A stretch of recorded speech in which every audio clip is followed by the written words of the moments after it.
Bharat Pakistan border पर live fire हो रही है। पाकिस्तान की तरफ से 25 जेट समुद्र में उतारे जा चुके हैं। तुर्की और चीन भी कूद गया है। अब आपको जानना है कि कैसे इसी बीच अमेरिका का फोन आ जाता है।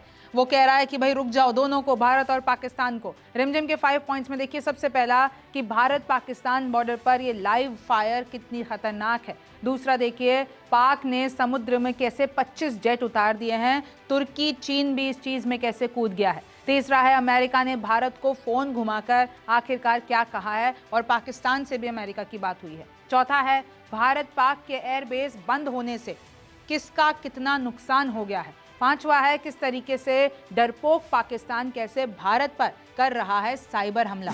नमस्ते, मेरा नाम रिमझिम जेठानी है और आप रिमझिम के 5 पॉइंट्स देख रहे हैं। सबसे पहले आप ये हेडलाइन देखिए कि कैसे नेवी की ड्रिल्स कर रही है अरेबियन सी में, यानी उन्होंने अपने वॉरशिप्स को अलर्ट पे कर दिया है और लिटरली लाइव फायर कर रही है। मैं आपको बता देती हूँ जो मेजर लोकेशंस हैं, आप देखिए कि कैसे इंडियन नेवी की तरफ से कुछ विजुअल सामने आते हैं। वो लोग बता रहे हैं कि successful multiple anti ship firings हो रही हैं ताकि सामने बताया जा सके कि हम कितने तैयार हैं। और देखिए पाकिस्तान को भी लग रहा है कि समुद्र से बड़ा हमला करने वाला है भारत। आप ये देखिए नक्शा देखिए, ये भारत है, ये पाकिस्तान है, ये गुजरात है और अगर आप इधर देखते हैं ये आपको 4 दिख रहे होंगे, 1 2 3 4।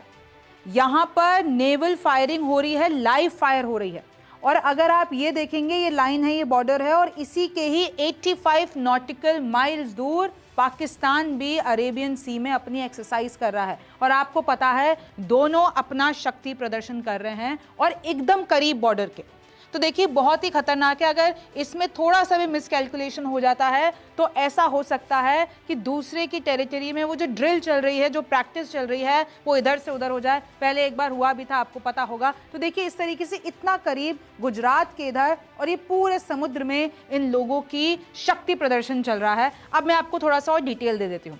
इंडियन नेवी जो है अरेबियन सी में ये ड्रिल कर रही है। एक्सक्लूसिव इकोनॉमिक जोन कहते हैं जो 4 मैंने आपको बताए हैं। गुजरात कोस्ट से 85 नॉटिकल माइल्स दूर ही पाकिस्तान भी अपनी नेवल ड्रिल्स कर रहा है। फिर आप देख लीजिए कि हमारी नेवी की तरफ से ग्रीन सिग्नल छोड़े जा रहे हैं। उस ग्रीन नोटिफिकेशन का मतलब ये होता है कि जो भी सिविलियन वहाँ पर है, जो भी कमर्शियल वेसल्स वहाँ पर है, वो सब वहाँ पर नहीं आए क्योंकि यहाँ पर मिलिट्री एक्शन चल रहा है। देखिए पाकिस्तान ने भी अपनी तैयारी कर ली है। पाकिस्तान क्या कर रहा है, पश्चिमी गवादर पोर्ट पर सुरक्षा बढ़ा दी। भाई इतना डर गया है भारत से कि अब भारत जो है वो कभी भी हमला कर सकता है। तो पश्चिमी गवादर बॉर्डर पर, पोर्ट पर उन्होंने अपना सुरक्षा बढ़ा दी है। कराची एयरबेस पर 25 चीन निर्मित J-10C JF-17 फाइटर जेट उतार दिए हैं। 25 आप देखिए, चंद मिनटों में कहा जाता है कि जितने भी फाइटर जेट्स हैं वो रेस्क्यू करने की क्षमता रखते हैं। पाकिस्तान को भारत के समुद्र हमलों का खौफ है और इसलिए उधर इमरजेंसी मीटिंग्स हो रही हैं। वो अपने जितने भी हथियार हैं उनको तैनात करने की सोच रहे हैं और कर ही रहे हैं। यूएस से मिले F-16 को हवा सुरक्षा में लगा दिया है। जो अमेरिका ने उनको F-16 दे रखे हैं तो उन्होंने एयर पेट्रोलिंग के लिए लगा दिया है। स्वॉट एयरबेस को कर दिया है एक्टिव और वहाँ पर लगातार जेट्स की भी हलचल दिखाई दे रही है और पता चल रहा है कि उनके एयरबेस पे उड़ रहे हैं। कराची लाहौर से स्कार्दू के लिए उड़ानें पूरी तरीके से बंद कर दी गई हैं। भारत के पास मैं आपको बता देती हूँ 2 विमान वाहक हैं, विक्रमादित्य और विक्रांत। लेकिन ऐसा कोई भी विमान वाहक पाकिस्तान की तरफ नहीं है और पाकिस्तान को अब तक ये पता है कि भारत से वो कितना कमज़ोर है और इसलिए कहीं ना कहीं वो इतना घबरा रहा है कि जो उसके पास है उन सबको तैनात कर दे रहा है। पाकिस्तान पीएम ने यूएन से निष्पक्ष जांच की गुहार लगाई है। भाई पाकिस्तान क्या करता है जब ऐसा कुछ होता है, टेररिस्ट हमले करा के फिर फॉरेन पावर्स के पास पहुंच जाता है कि भाई हमें बचा लो। और तो और इस पूरी लड़ाई में तुर्की, ये खबर आती है कि तुर्की ने अपना हथियारों से भरा विमान पाकिस्तान उतार दिया है। लेकिन फिर तुर्की की तरफ से सफाई आती है कि भाई ये बात सही है कि हमने कार्गो एयरक्राफ्ट को पाकिस्तान में उतारा, पर वो सिर्फ रीफ्यूलिंग के लिए उतारा। हमने कोई वहाँ पे कोई हथियार या कोई भी आर्म्स नहीं पहुँचाए हैं। देखिए तुर्किश C-103 हरक्यूलिस लैंड करते हैं कराची में, ये खबर आती है और ओपन सोर्स इंटेलिजेंस के जो ट्रैकर्स हैं वो पता कर लेते हैं।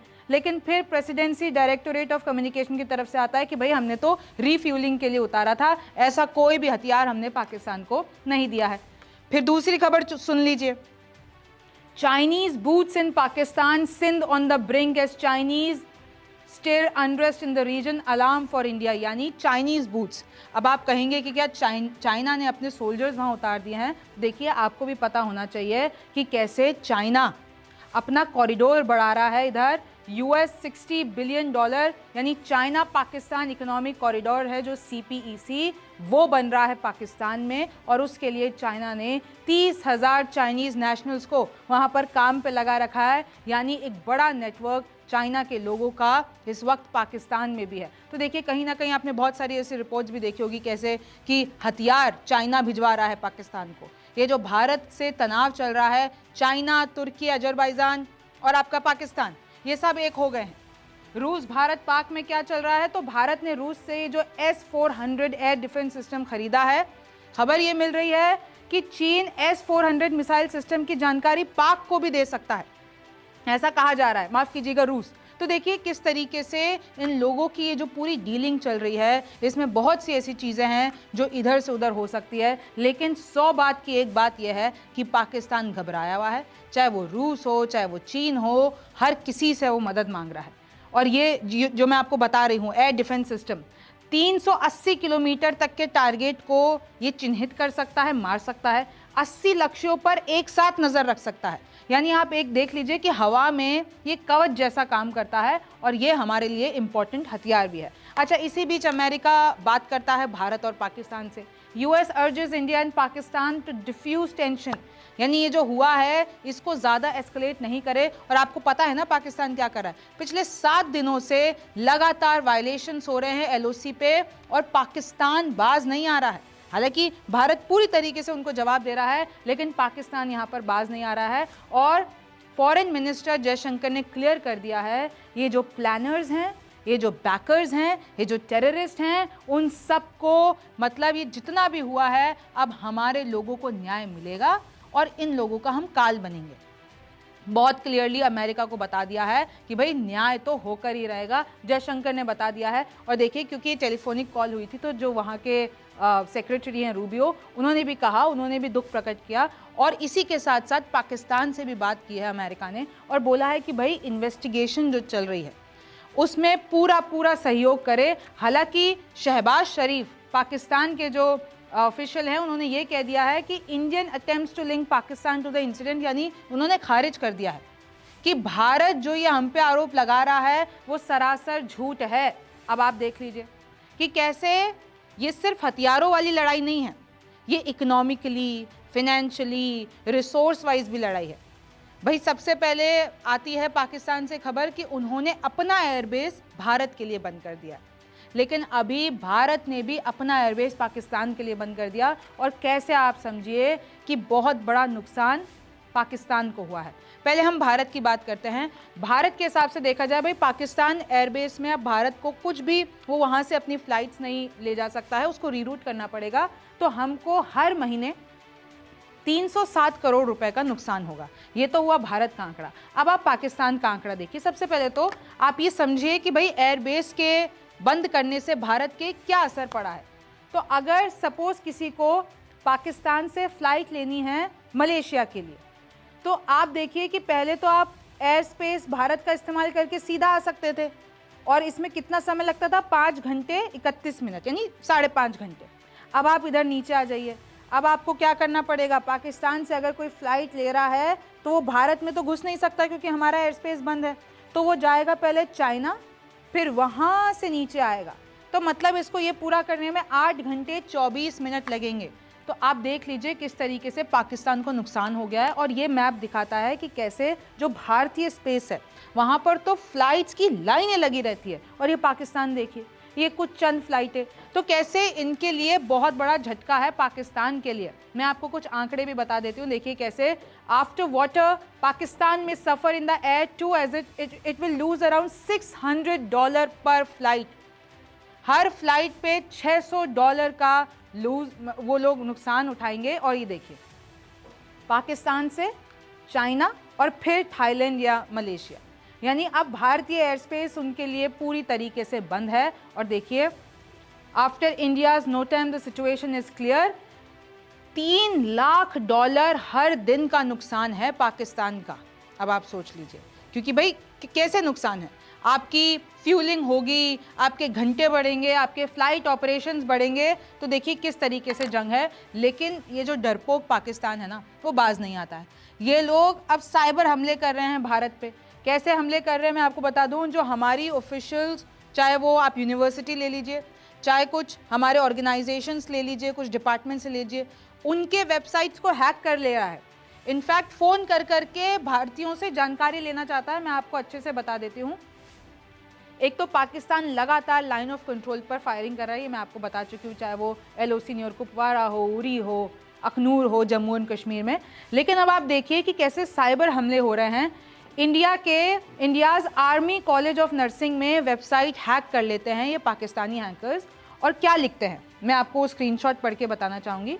ये देखिए, army college of nursing, you are hacked, team insane PK, और ये उर्दू में और इंग्लिश में लिखते हैं, our religion, custom and believes are miles apart and that makes us stronger. यानी पाकिस्तानी अपने आप को बता रहे हैं कि हम भारत से मजबूत है। The two nation theory was not just a idea, it's the truth. We are Muslims, you are Hindus, मतलब हम मुसलमान हैं, तुम हिंदू हो, अल्लाह हमारे साथ है। Your religion won't save you, यानी तुम्हारा मजहब तुम्हें नहीं बचाएगा, बट हम लोग तुम्हें मौत की कगार पर ले आएंगे, यानी तुम लोगों को मौत दे देंगे। We are just too superior and powerful, और हम तुम लोगों से बहुत सुपीरियर है, तुम लोगों से बहुत ताकतवर है। मैं कल ही बात कर रही थी, ये पाकिस्तानी ये सिर्फ बोलने में रह जाते हैं, धमकियां देने में रह जाते हैं। इतना सारा कॉन्फिडेंस कहाँ से लेकर आते हैं हमें समझ में नहीं आता। लेकिन आप देखिए कि कैसे साइबर हमले कर रहा है पाकिस्तान। अगर मैं आपको आर्मी वेलफेयर हाउसिंग ऑर्गेनाइजेशन की बात बताती हूँ, Indian air force placement organisation portal पे भी इन्होंने हैक कर लिया। फिर राजस्थान एजुकेशन डिपार्टमेंट की जो वेबसाइट है उस पर हैक कर लिया। और अभिनंदन वर्तमान जो पाकिस्तान जो चले गए थे, कब्जे में थे और हमने उनको छुड़ाया था, उनको मॉक करते हैं, उनका मजाक उड़ाते हैं और लिखता है कि Pahalgam was no attack, it was an inside job, यानी पहलगाम हमने नहीं करा है, ये तुम लोगों के ही अंदरूनी मामला है और तुम लोगों ने चिंगारी भड़काई है, अब तुम लोगों को भी मेल्टडाउन सहना पड़ेगा। सोचिए, पाकिस्तान ऐसी चीज़ें कर कर हमारे वेबसाइट्स पर अटैक कर रहा है। फिर एक कॉल रिकॉर्डिंग आती है, किसी ने शेयर की कि जो ये पाकिस्तान है वो हमसे इंफॉर्मेशन निकालने के लिए स्कैमर्स बन के हमें फ़ोन कर रहे हैं और फिर पूछ रहे हैं इन्फॉर्मेशन दे दो तुम्हारी, मतलब किसी भी तरीके से वो लोग हमला करना चाहते हैं। और मैं आपको बता दूं, आपको सतर्क रहना है। मैं एक और चीज़ आपको बता देना चाहती हूं कि कैसे एक PDF बहुत वायरल हो रहा है व्हाट्सएप पर। उसका नाम है report and update regarding Pahalgam terror attack .pdf। और अगर आपने इस पर गलती से भी क्लिक कर दिया तो पाकिस्तानी हैंडलर्स को आपकी पूरी इंफॉर्मेशन मिल जाएगी। जिस भी डिवाइस से आपने उसको कनेक्ट किया है, उस पर क्लिक किया है, वो हैक हो जाएगा। ये पाकिस्तान नए नए तरीके अपना रहा है सारी चीज़ों को करने के। कॉल करके आपसे जानकारी लेने की कोशिश होगी, तो आपको सतर्क रहना है। ऐसे कोई भी अननोन नंबर से कुछ भी आपके पास ऐसा आता है, आपको सतर्क रहना है। अब आप पाकिस्तान का डर देख लीजिए और एक तरीके से कायराना हरकत देख लीजिए कि अपने ही लोगों को लेने से मुकर गया है पाकिस्तान। भाई भारत में ऑर्डर आता है कि जितने भी पाकिस्तानी हैं यहाँ से वो चलो अटारी वाघा बॉर्डर से अपने देश वापस जाओ, लेकिन वहाँ पर लंबी लंबी लाइनें लगी हुई हैं। वो पाकिस्तानी वहाँ पर पहुँच रहे, लेकिन पाकिस्तान ने अपना बॉर्डर बंद कर दिया है। वो कह रहा है कि नहीं, हम तो नहीं लेते जी।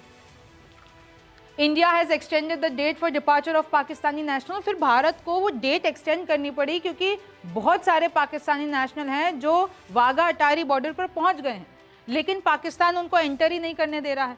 तो देखिए ये कितनी बड़ी अपने लोगों के साथ मक्कारी है कि आप अपने लोगों को अपने देश में नहीं घुसने दे रहे हैं।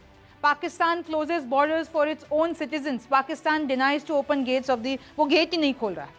पाकिस्तानी नेशनल सुबह 8 बजे से वहां पर लंबी लाइन लगा के खड़े हैं। अब वो कहाँ जाएंगे? भारत उनको रखेगा नहीं, पाकिस्तान उनको ले नहीं रहा।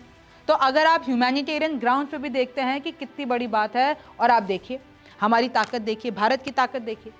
Indian navy's warship INS Surat reaches Surat for the first time, और देखिए किस तरीके से जो हमारी INS सूरत है वो मौके पर पहुंच गई है। अब पाकिस्तान को और ज़्यादा डर जाना चाहिए। और देखिए क्या कहा जा रहा है, Indian navy command officer captain Sandeep Shorey ये कह रहे हैं, it is a matter of pride that I bought the latest and one of the best ships of the Indian navy to Surat. The way we are welcomed was a matter of honour. This warship comes under the destroyer category, यानी जो हमारी worship है ये destroyer category में आती है और ये मल्टीपल मिशंस कर सकती है. ये किसी भी टारगेट को, चाहे उसकी कोई भी बॉडी हो, चाहे वो सबमरीन हो, शिप हो, एयरक्राफ्ट हो, हेलीकॉप्टर्स हों, उन सब को एक ही झटके में नस्ते नाबूद कर सकती है. अब आप ये देख लीजिए, ये जो पूरी मैंने आपको जिस चीज़ से शुरू किया था कि जो लाइव फायर चल रही है बॉर्डर पर, वो अप्रैल 30 से लेकर मई 3 तक चलेगी और इससे पाकिस्तान कांप रहा है, लिटरली कांप रहा है. 4th naval missile firing notification, हमारी तरफ से नोटिफिकेशन भी जारी हो रही है और पाकिस्तान जो हमारा शक्ति प्रदर्शन है उससे ही घबरा गया है. तो सोचिए अगर वो पंगा ले लेगा और हम लोग सच में जंग में कूद गए तो आप सोच सकते हैं पाकिस्तान, मुझे नहीं लगता 1-2 दिन से ज़्यादा टिक पाएगा. खैर, आपको इसके बारे में क्या लगता है आप कमेंट सेक्शन में ज़रूर बताइए. आप रिमझिम के 5 पॉइंट्स देख रहे थे. मेरा नाम रिमझिम जेठानी है. आपसे फिर मुलाकात होगी. और जाते जाते एक ओवैसी की बाइट फेमस हो रही है, पॉपुलर हो रही है, वायरल हो रही है. बहुत सारे लोग उनकी तारीफ कर रहे हैं और उन्होंने क्या कहा है कि घुस के मारेंगे नहीं, घुस के जाकर बैठ जाओ, पीओके वापस ले लो. ये बाइट सुनिए. ये आपकी न्यूज़ अगर सही है तो बहुत अच्छा है, हमको जाके वहाँ पे ले लेना चाहिए. मेरे को नहीं मालूम आपके ऊपर, वो आप बोल रहे खाली करके चले गए, तो खाली करके चले गए तो फिर हम जाके बैठना वहाँ पे और छोड़ना नहीं. अब के बार अगर कुछ एक्शन ले रहे तो घर में घुस के बैठ जाना. घर में घुस के मारते बोले ना, अब घर में घुस के बैठ जाना, खत्म. ये होना चाहिए. पीओके ले लेना नहीं, अरे गवर्नमेंट खुद बोल रही. एक बात सुनिए, पीओके नहीं, पीओके का रेजोल्यूशन है पार्लियामेंट का, भारत की पार्लियामेंट का रेजोल्यूशन है, वो भारत का है बोल के. तो बीजेपी क्या बोलती, घर में घुस के बोले, डैश डैश बोले, हम बोले घर में घुस के बैठ जाओ आप. ये खत्म होना है टेररिज्म, जो बार बार हर थोड़े दिन को जो टेररिज्म होता. आप देखिए हैदराबाद में लुम्बिनी पार्क का हुआ, दिलसुख नगर का हुआ. मैं एक शर्मा साहब को जानता हूँ, तेलुगु के पंडित हैं, उन्होंने अपनी बेटी को खो दिए. कभी कभी आके मिलते मेरे दारुसलाम में, असद साहब मेरी बेटी याद आ रही मेरे को, बोले. तेलुगु के पंडित अपनी नौजवान बच्चे भी खो दिए. आप 26/11 का हुआ, निजामाबाद की एक दुल्हन वो वीटी स्टेशन पे मारी गई जिसके हाथों में मेहंदी थी. पुलवामा हुआ, आपके उरी हुआ, आपके पठानकोट हुआ, रेसी हुआ लास्ट ईयर, वैष्णो देवी के पास 7 टूरिस्ट को मारे. तो आपके पास तो पूरे सब अपोजिशन पार्टीज गवर्नमेंट को बोल रहे कि इसका आप खत्म करो ये टेररिज्म को.